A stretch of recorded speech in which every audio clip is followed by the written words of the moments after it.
नमस्ते। मैं डॉक्टर रेखा कुमारी त्रिपाठी, हिंदी विश्वविद्यालय की अतिथि प्राध्यापिका, आप सभी को विश्व कविता दिवस की हार्दिक शुभकामनाएं देती हूँ। जैसा कि हम लोग जानते हैं कि प्रत्येक वर्ष 21 मार्च को विश्व कविता दिवस मनाया जाता है। इस अवसर पर मैं कविता की कुछ परिभाषा आप लोग के समक्ष प्रस्तुत करना चाहूँगी।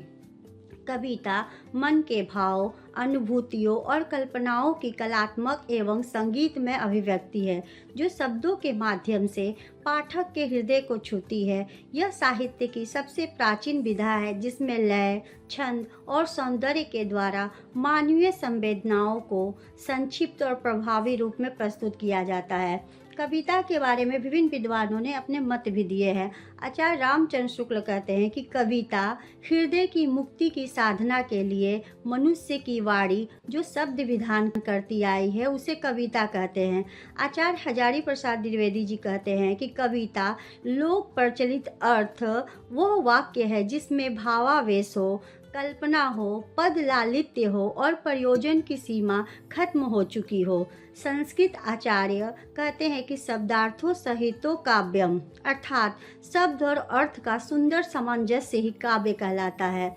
पाश्चात्य विचारक विलियम वर्ड्सवर्थ जो है वो कहते हैं कि कविता प्रबल भावनाओं का सहज उच्छलन है।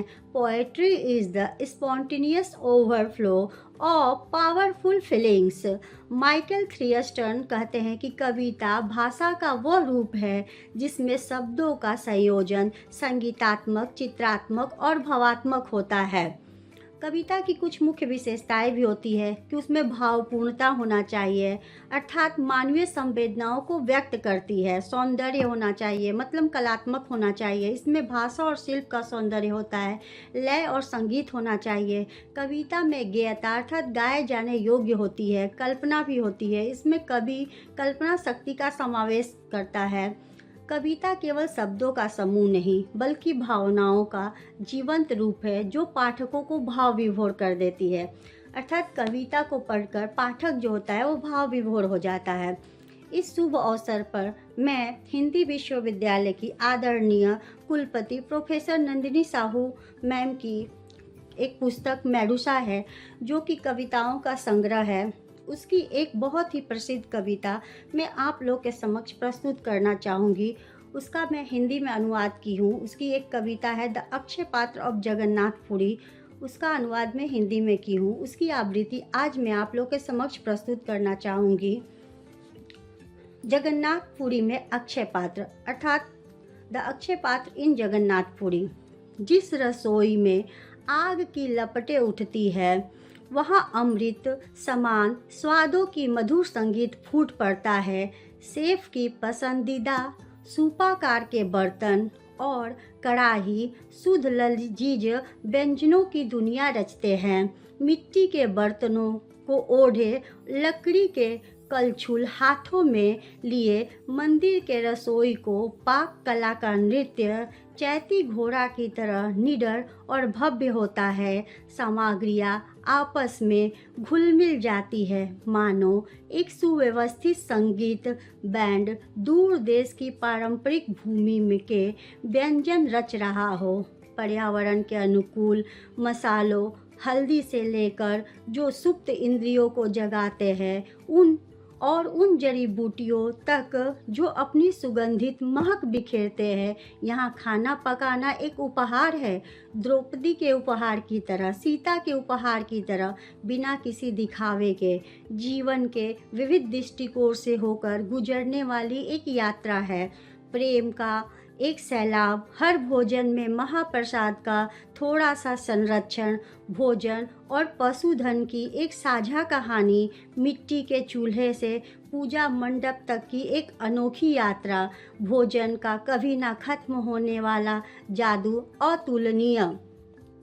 हरी जैविक सब्जियों को भूनने, उबालने और पकाने के लिए पुरानी और नई तकनीकों का प्रयोग किया जाता है। हर व्यंजन में एक लोक गाथा छिपी होती है, एक संग्रह होता है जो खोई हुई दुनिया देखने को मिलती है। स्वादों की एक यात्रा होती है, एक पवित्रता होती है, मानो कोई सपना सच हो गया हो। महाप्रसाद का जादू हर कोने में व्याप्त है, भक्तों के बीच सीमाओं से परे प्रेम की एक सीमाहीन समाज का कैनवास है।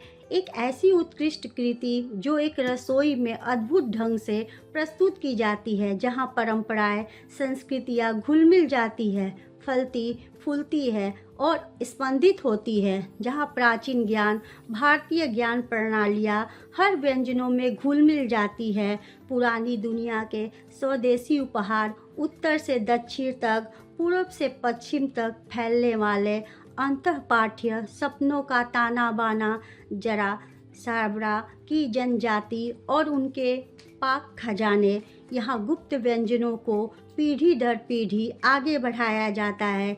पुरी के समुद्र तट पर चांदनी रात में कोमल प्रकाश और अंधेरे में मौखिक आवाज़ें गूंजती है। लकड़ी की तख्त को और मिट्टी के बर्तनों में देवदार और ऋषि की सुगंध इतनी सटीक है कि देवदार की परतों में लिपटी एक शैल्यमन मूंग की कहानी फैलती है। इतिहास का स्वाद साबरा जनजातियों की पुरानी बदादरा की यात्रा, उड़िया सम्राट इंद्रधूमन और आदिवासी राजा विश्ववसु, उनकी किंवदंतियाँ, जगन्नाथ मंदिर की रचना की मिथकीय कथा और मिथक रचना, ब्रह्मांडीय कला की रेत की कहानी, भगवान जगन्नाथ ब्रह्मांड के स्वामी, उनकी घोर काली त्वचा, उनके अविकसित अंग, अश्वेत और दिव्यांगों के प्रति उनकी एकजुटता, तीनों देवताओं की रूपात्मक विशेषता, मुखमंडल पर अपूर्ण अपरिपक्व आदिवासी जंगली विदेशी रूप को दर्शाती है। और इतना ही नहीं, तीनों भाई बहनों का रसोई का बगीचा, जिसमें देवी लक्ष्मी सुशोभित करती है। बैगन, सेब और मूली मिट्टी के बर्तन में एक साथ उगते हैं। आत्माएं सामंजस्य में बंधी है, वे आशा का संचार करती हैं, उनके रंग आशावादी है। भोजन ही विषय है, भोजन संस्कृति इस भूमि का प्रतीक है, जीवन की संगीतमय रचना का प्रतीक है। भगवान जगन्नाथ की रसोई घरा में भोजन एक पवित्र कला है। यह लोकाचार और आस्था ऊर्जा का काम करते हैं और पूर्वजों के रहस्य फुसफुसाए जाते हैं। विरासत में मिली भावनाएं रसोइये के कुशल हाथों को घी, बिना तेल में के उबली हुई सब्जियों, शहद और दालों के साथ भोजन बनाने में मार्गदर्शन करती है और इतिहास के नए नए सूत्र खुलते हैं। प्राचीन रीति रिवाजों से लेकर स्मृतियों से ओत-प्रोत और भावपूर्ण स्वादों तक, समय के पीछे की यात्रा भगवान के उस पवित्र घर तक, प्रशांत महासागर और द्वीप से लेकर रेगिस्तान की भीषण गर्मी तक, आदिवासी व्यंजनों से लेकर एक संपूर्ण परंपरा तक, हर निवाले में प्राचीनता समाई है। जगन्नाथपुरी से कोई भूखा प्यासा नहीं लौटा। यहाँ भोजन की एक ऐसी भाषा है जो सभी सीमाओं को पार कर जाती है। उड़िया संस्कृति का स्वाद चखने वाला भोजन दिव्य आदर्शों का संसार है। हर निवाले में यादें, भावनाएं और जीवन के पुरस्कार समाहित होते हैं। धन्यवाद।